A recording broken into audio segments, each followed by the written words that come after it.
Quinn is here, vice chair of the New York State Democratic Party, and Evan Siegfried, I'm going to say a pretty funny Republican strategist. All right, Christine, 2015, Hillary Clinton said that the use of her private email server was a mistake, asking the American people for the benefit of the doubt. Does Ivanka deserve that same benefit? Well, first of all, Hillary Clinton also didn't get it. It may have cost her the election. Right, but it's like, how do you do the same thing after you saw that act be one of the key things that took Hillary Clinton down? It just is mystifying. You know, we haven't heard from Ivanka. She hasn't asked the American public, you know, for forgiveness or the benefit of the doubt. All we've heard from is her lawyer, and that was an excellent point I hadn't thought of. It's her lawyer, not the people's lawyer. Not the White House lawyer. And another thing that was said that was really interesting is I'm assuming that they're putting her emails through the same process as they did Hillary Clinton's to decide what was sensitive or not. They're putting it through the law firm's process, which may have no relationship to what the government process is. So 1,000 of what determined how? Evan, it is mystifying. It could be moronic. It could be malicious. But here's what I want to know. Does it matter? Does it matter in a post-truth world when we keep saying Trump talked all about it on the campaign trail? No, he didn't. He still talks about it. Yeah. I heard lock her up chants 2 weeks ago. What will this do to the Republican-based narrative around lock her up, you deceitful liar, when Ivanka Trump did the exact same thing? And for those who say she's absolutely not qualified to work in this White House, even this qualifies for that. How could you possibly continue to do this while standing by your father as you attacked over and over Hillary Clinton for using a private email? The base is outraged that the media is even having the temerity to go after Ivanka Trump in the first place, which is ridiculous. Because she's a perfect and they're taking Abby Lowell, her lawyer, who happens to be Jared Kushner's lawyer for the Mueller probe. Well, maybe they get a two They're for taking one. Abby Lowell's word of, oh, don't worry, there wasn't anything there. They're taking it as asked and answered. It's move on. This is do as I say, not as I do moment. And this is also highlighting the problem of nepotism within the White House. Okay. But we're familiar with hypocrisy. We're familiar with nepotism. When does this become a real issue? Because we learned just last month, Ivanka Trump got more trademarks from China while we are in the middle of a trade war. And if you remember, Ivanka got a lot of positive press over the summer when she said, I'm shutting down the Ivanka Trump brand. I'm going to focus on my time at the White House.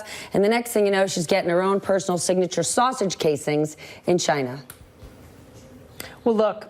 The question of what is government, what is business, and what is family is a very hard question to answer in the Trumps, because it all seems to be, in the end of the day, about family and what they can get out of anything. So actually, this question of who she emails and how, and what she says and how she expresses her opinion about international issues is critical, because we have seen her benefit financially. And we know that Jared and the Kushner organization are setting themselves up to benefit every way they can, particularly, you know, when and if he leaves the White House. So this is actually a much bigger question than just the number. I mean, I think the whole sense of her continuing to be involved in business, which she is, 1,000%, her own and her father's. Yes, that's why they love being in Washington. Right. They're making more money being in Washington, capitalizing on their powerful position than they did in New York City selling shoes. Yeah. Evan, I want to switch gears and talk about a great American now. We are seeing the White House, now the GOP, doubling down on the criticism of retired Admiral William McRaven. And finally, we are seeing members of the intel military community. We're actually seeing some Republicans in government come to his defense, and I want to share a little. Something like this is not about Republicans or Democrats. It's about America. Admiral McRaven is the reason that my SEAL team got it, and President Obama approved it. I mean, that's just as simple as it gets. The attack on Bill McRaven, which I thought was absolutely reprehensible, there's a national hero who's given his life to this country. But this is just another indicator that it makes me wonder about just how sincere he is about supporting the military. I do think that Donald Trump is a little bit envious, maybe, of the great respect and reverence that people have for Bill McRaven. Admiral McRaven served in our military for 37 years. He was not on Hillary Clinton's short list to be her VP. He was actually on a short list for a position in the Trump administration. Why on earth, A, would President Trump pick this fight, and B, the GOP back him up?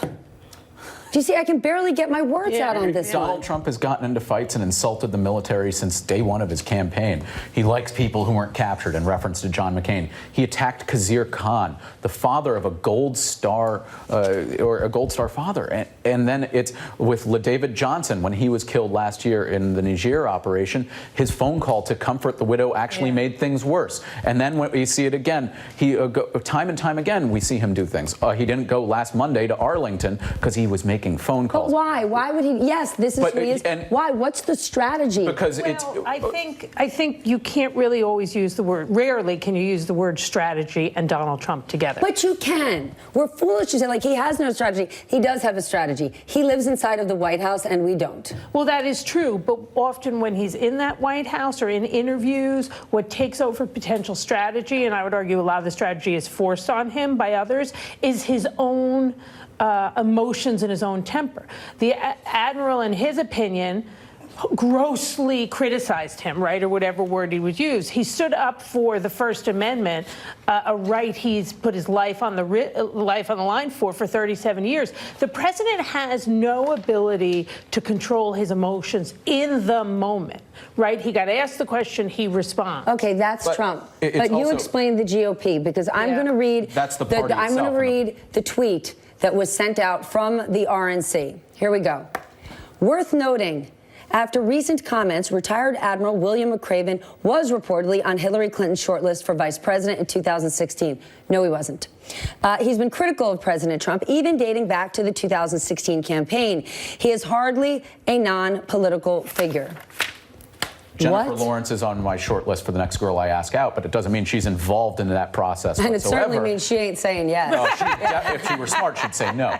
But, I mean, it's such a ridiculousness that the GOP is going and carrying water for this. I mean, the president is but why would Ronna Romney McDaniel do such a thing? I don't understand what motivates her. I understand what motivates a very thin-skinned president, but the RNC and all of the people out there who have supported them for years. Because our constituency is worshiping at the altar of Trump. And the midterm elections showed that's it. Those are the people who support Republicans. And right now, we have a president who's going and attacking the military in gross and absolutely disgusting comments, and has repeatedly done so, but is too afraid to go and visit our troops overseas in Afghanistan and Iraq. Give me a break. He's coward in chief. Right. It's disgusting.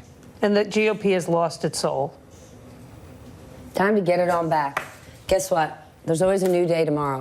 Get better. Coming up, a federal judge takes action against President Trump's ban on migrants who are crossing the border to seek asylum. Plus, the president rushed troops to the southwest border before the midterms. He said they were needed to help protect Americans from what he called an invasion.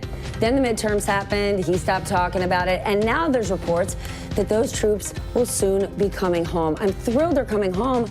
I really want to understand, what's this strategy, President Trump?